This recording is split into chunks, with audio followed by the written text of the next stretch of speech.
Hello, welcome back. In tonight's video, I will be ranking every Tim Burton movie that has ever came out. Now, of course, before I get into this ranking here, there are some things I'm going to have to lay down. First of all, this will only be for his movies, so don't be expecting to see Wednesday on here. Secondly, this will only include movies that he's directed, with the exception of the Nightmare Before Christmas, because while Henry Selick directed that movie, it is still Tim Burton's story and characters, and his name is literally in the title. So we'll keep Nightmare Before Christmas on the ranking. Another thing is there are going to be his feature-length films. This also falls under the movies he directed rule, so don't be expecting 9 on here, and Coraline isn't even a Tim Burton movie, so don't go in the comments wondering where Coraline is. That's also directed by Henry Selick. Same goes with James and the Giant Peach. But with that out of the way, and also there's just one more thing I need you guys to know here is that this will also contain spoilers for every Tim Burton movie, including Beetlejuice. So please be warned. So anyway, let's get on with the ranking. Number 21 would have to be his version of Planet of the Apes, which I did not like this movie at all. I'm not too familiar with the Planet of the Apes movies. I liked Matt Reeves' 3 Planet of the Apes movies. I haven't seen Kingdom of the Planet of the Apes yet, which is good. Which I've heard it was good. But and Tim Burton's a good director, and nothing against Mark Wahlberg, but he just doesn't necessarily fit Burton's criteria. And this was actually one of the first movies he's ever worked on with Helena Bonham Carter, and I'm like, okay, that's probably where to start for Tim and Helena Bonham Carter, but hey, I guess you gotta start somewhere. But some things I liked about it would have to be how the late Michael Clark Duncan, famous for his role as John Coffey in The Green Mile, was in it.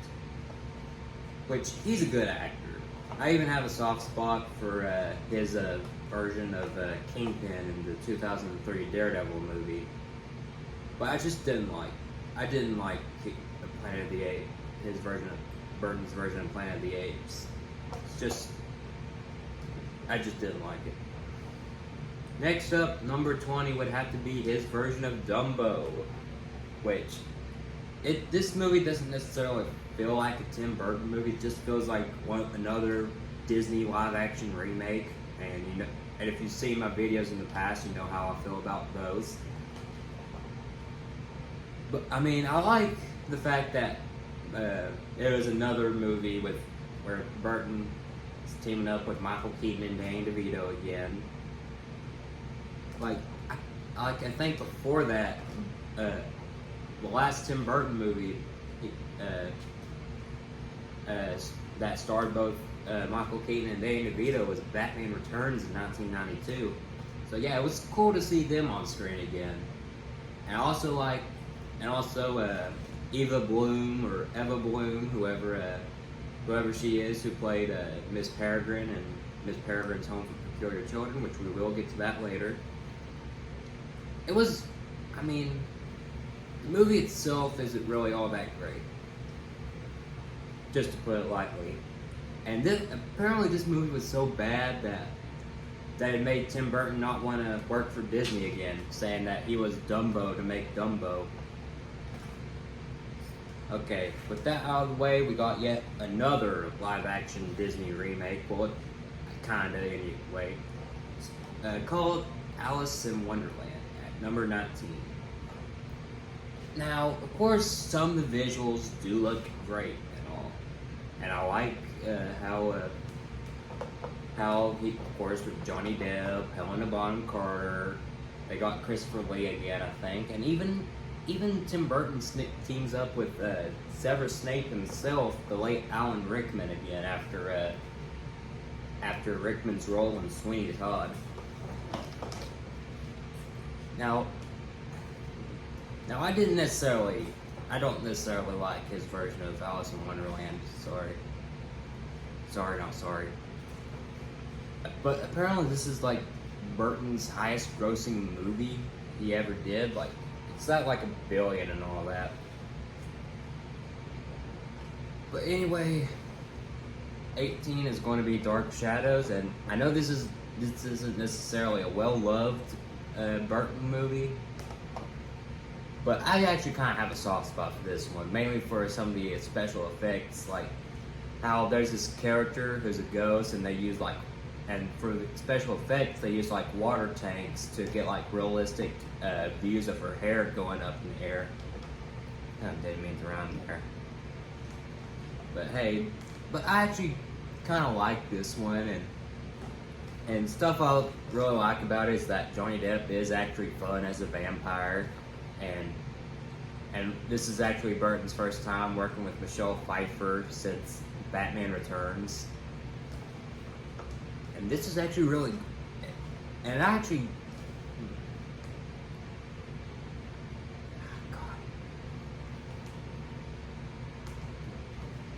oh yeah, and also, how can we forget that Alice Cooper made a cameo in there? And he actually kind of fits in with Burton's weirdness and all that, because he himself is weird. He's also good friends with Johnny Depp in real life. I bet you didn't know that. Anyway, 17 is going to be Mars Attacks. Now, this movie, when it first came out, it wasn't really well loved. But as the years went by, it gained kind of a cult following, just like another movie, which we'll talk about in just a second. Now, of course, this is also Burton's first time working with Jack Nicholson since Batman '89, and he actually plays two different characters. And also, you got like Danny DeVito, his first and only time working with actors like Michael J. Fox and Jack Black. This was before his roles like Kung Fu Panda and all that.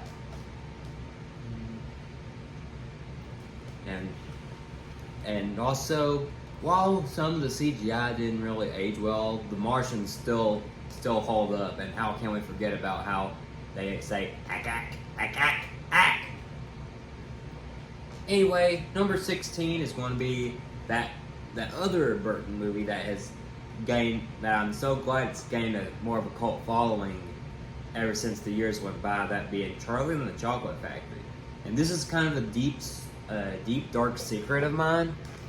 I actually kind of like this version more than the Gene Wilder version. Yeah, I know, come at me. But just hear me out real quick. This version of the movie is actually more accurate to the book Roald Dahl wrote. And nothing against Gene Wilder and all of them. His performance is great and all, but Johnny Depp definitely has that quirkiness towards Willy Wonka that I actually really like. And also, it makes you want to see those four bad kids get rid of very quicker. And also, I'll let you beat the judge of on which Veruca's scream is easier on the ears. And also, I like what they did with Mike TV in this movie. Like in the original, he's basically just this nice kid that likes to watch TV. Where they just, in this version, they made him more of a bad kid who didn't necessarily have any respect for his parents or anything like that. But anyway, with that out of the way, next is going to be his movie Big Eyes, which is based on which is a biopic about a real painter named Margaret Keane, who she actually makes a cameo as in the courtroom.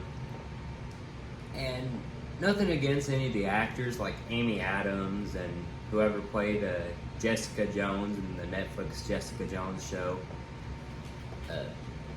But I'm not necessarily into biopics. But this was actually a really good movie, and it's kind of odd seeing Burton tackle a biopic that. Well, I say that even though another biopic is way higher than this, but hey, we'll get to that eventually. But so yeah, that's I want to conclude my thoughts on Big Eyes. Number 14 is going to be Batman Returns. Now, this is actually the sequel to, of course, Batman, starring Michael Keaton and Jack Nicholson. But this time we add Danny DeVito and Michelle Pfeiffer and Christopher Walken into the mix. Which we'll get to Christopher Walken again once we get to there. So more on that later. Now, this is actually a really good sequel. While not as good as the first, it's definitely better than Batman Forever and Batman and Robin. Don't let the box office numbers for Batman Forever tell you otherwise. I mean, yeah, it still has like Michael Keaton, and he does really great in the role, by the way. And although it wasn't even though the movie was okay at best, I actually really enjoyed his performance back as Batman in The Flash. But we're talking about Tim Burton here, so yeah. And also, Danny Elfman's score is really great, and that's another thing about these Burton movies that I forgot to mention is that Danny Elfman's score is always going to be great, like top notch.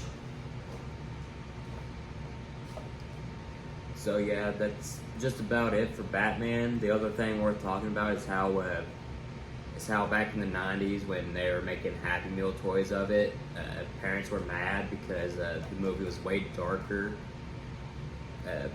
than the first one, with stuff like the Penguin, and they're even going as far as calling it a horror flick, which, I mean, did they not see the first one? Did they just not know that Jack Nicholson tased that one guy to a crisp?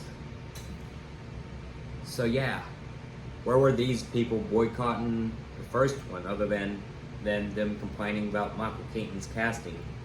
Which we'll get to that later, but anyway, number 13 is going to be his first movie, Pee-wee's Big Adventure. Now, of course, this is a lot more of his weirder ones. But I mean, it's still got a fun twist to it. It's very fun and whimsical. And also, this is somewhat of a frequent, and Paul Reubens is somewhat of a frequent face in Burton movies. He's played Locke in The Nightmare Before Christmas, and he's also played the Penguin's parents in Batman Returns. So yeah, there's that for you. And it's a good movie. I wouldn't necessarily call it my favorite. It's definitely weird at times, but then again, all of Burton's movies are pretty weird. But yeah, there's that for you.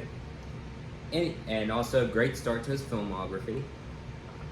There's also, now number 12, we get into Big Fish, which I had never seen this movie up until 2020, and it is a good movie. I wholeheartedly recommend this to you if you haven't seen it.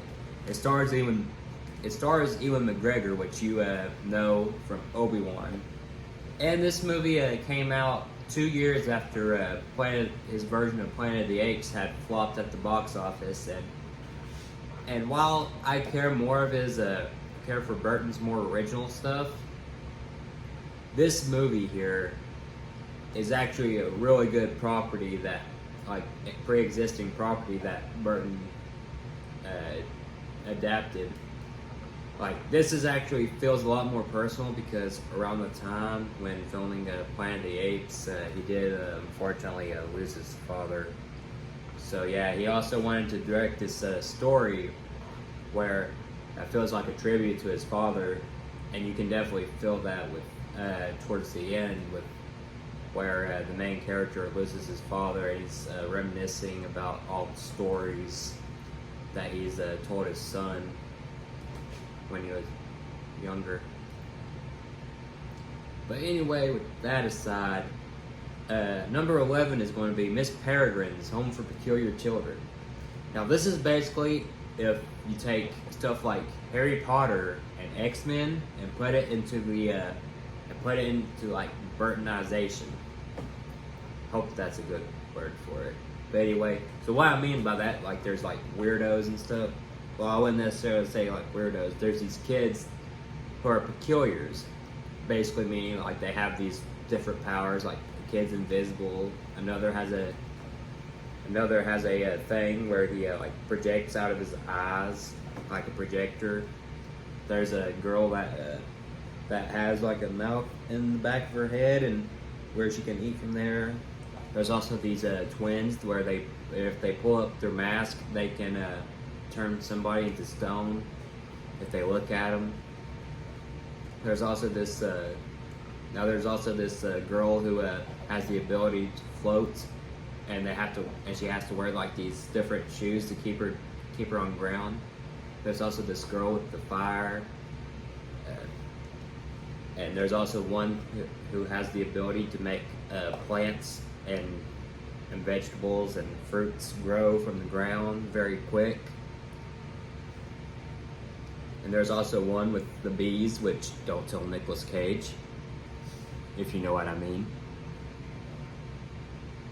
And there's also the head mistress herself, Miss Peregrine, who has the ability to turn into a bird. And of course, this movie is based on a book, which I haven't read yet, but I've been hearing that it's not only way better than the movie, but the book series are very good.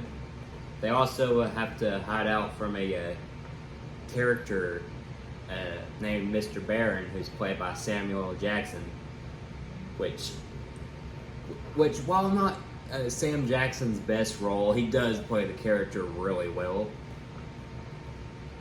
Next movie will have to be Sweeney Todd, the Demon Barber of Fleet Street. This has to be Burton's second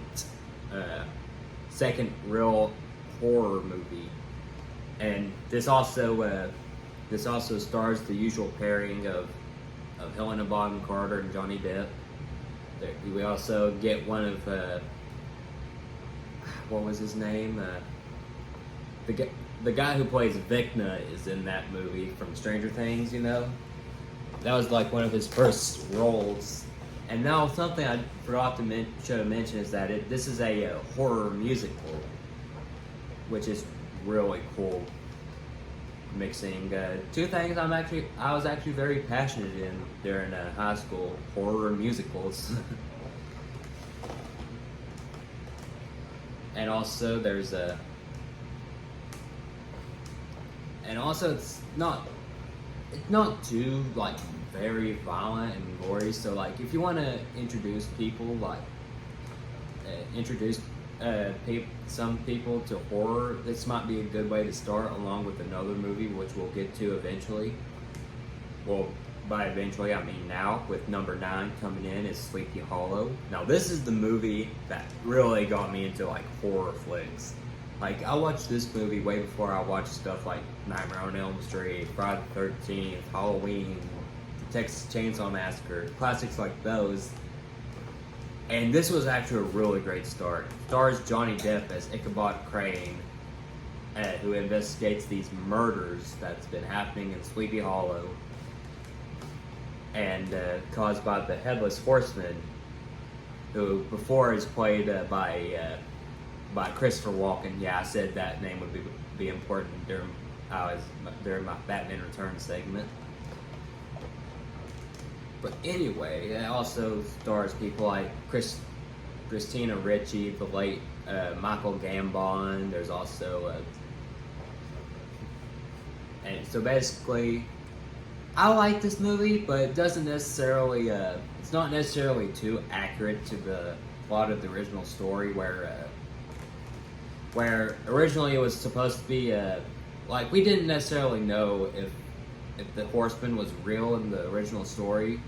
We always thought it was just a prank caused by Brom Bones, Ichabod's rival. But in the movie, there was there was a flat out prank from him, as well as some other inaccuracies. But this video is kind of already long enough, so I'm not going to get into those. But the gore in this movie is very well done, even though it's just mainly them chopping off heads. It's a really good movie. It's really good to get people into like more scarier stuff, and I highly recommend it. Next up, I want to talk about the very movie that probably that superhero genre wouldn't be in if it wasn't for this very movie, that being Batman 1989. This is the first movie that's this is probably like Batman's first real big screen debut, and people were going crazy. There was like merch and stuff, and the impact of this movie has been felt today with like the Lego Batman video games using the music from those movies, as well as Batman the animated series taking very heavy inspiration from. And it was even so big that, as I mentioned earlier, The Flash brought back Michael Keaton to play Batman. And it's just in between him, Robert Pattinson, Christian Bale, and Kevin Conroy, who voiced Batman in the animated series. Those five were the best versions of Batman, with maybe a runner-up being Ben Affleck. And also, Jack Nicholson has to be one of the best Joker actors ever. Next up is going to be his first biopic, Ed Wood, which is a movie about Ed Wood, who's played by Johnny Depp. He was a real director. He was a director in real life who was claimed to be one of the worst directors ever. It's a good watch if you want to check it out. It's also got a guy playing the late Bela Lugosi, who you might remember playing Dracula in the older Universal Monster movies, which, if you ever watched my video on HHN, you'll know that I like the Universal Monsters. So yeah, it's a good movie. I highly recommend it if you want to learn more about Ed Wood. Next up is number 6, which I'm going to have to give to his most recent movie, Beetlejuice. It's a fun sequel. If out of the 2 sequels he's made, this has to be his best sequel. The visual effects are great. I love how it's an overabundance of visual effects instead of CGI. Which I think there was some CGI moments in there, but I couldn't remember because I was mainly more gushing about the practical effects than I was CGI. And also, this was Burton's second time working with Jenna Ortega, who, as mentioned earlier, she was in Wednesday. And this was actually a really, really good movie. Michael Keaton still plays Beetlejuice very well. Winona Ryder still rocks the goth look with Lydia. Catherine O'Hara is still funny as usual as Delia. Number 5 is going to have to go with Burton's third stop-motion animated flick, Frankenweenie. This movie is about a kid and his dog, Sparky, who unfortunately he loses his dog during a wreck, but his dog gets ran over, but Victor goes over to bring his dog to life, which is a direct homage to Frankenstein, which Burton loved the classic Universal Monster movies. Next, so yeah, it's a good movie. I highly recommend it. Next movie is going to be Corpse Bride, Burton's second animated movie, if you're counting The Nightmare Before Christmas. It's a really good movie. It's one of those movies where you definitely feel like he's using Johnny Depp and Helena Bonham Carter a lot, and even with Christopher Lee. Now he actually filmed this movie and Charlie and the Chocolate Factory simultaneously. And the animation is really great. I love Burton's style in this. I like Burton's style in a lot of things. Next, now back then, now number 3 is going to go to The Nightmare Before Christmas. Now back then, of course, this was my number 1. But as I get older, I like appreciating some of his other stuff a lot more. So yeah, I love this movie. It's got like it's stop motion animation. It's while it is directed by Henry Selick, as mentioned earlier, you can definitely feel Burton's style in there.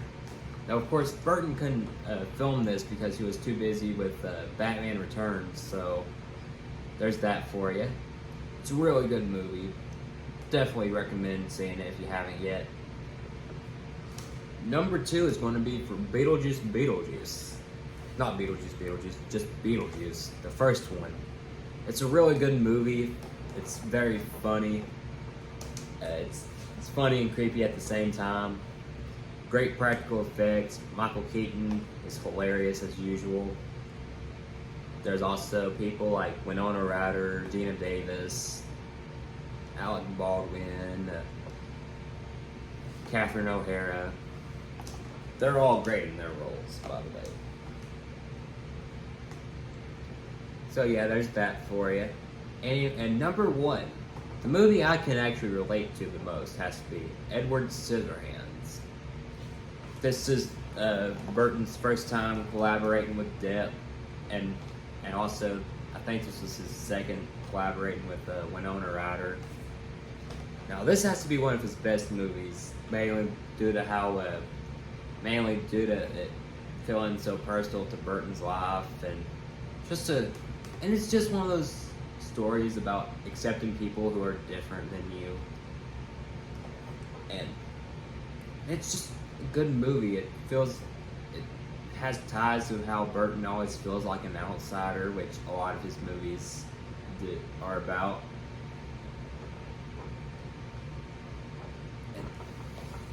And it's just a good movie. I like Johnny Depp's performance as this weirdo, where while he might look terrifying, but on the inside he's very soft and kind and all that. And it's a good movie. Anyway, that's my ranking of the Tim Burton movies. Anyway, I hope you like, comment, subscribe. Follow me on TikTok and Instagram if you want to. Anyway, I have been Mac. Stay spooky out there. Ooh!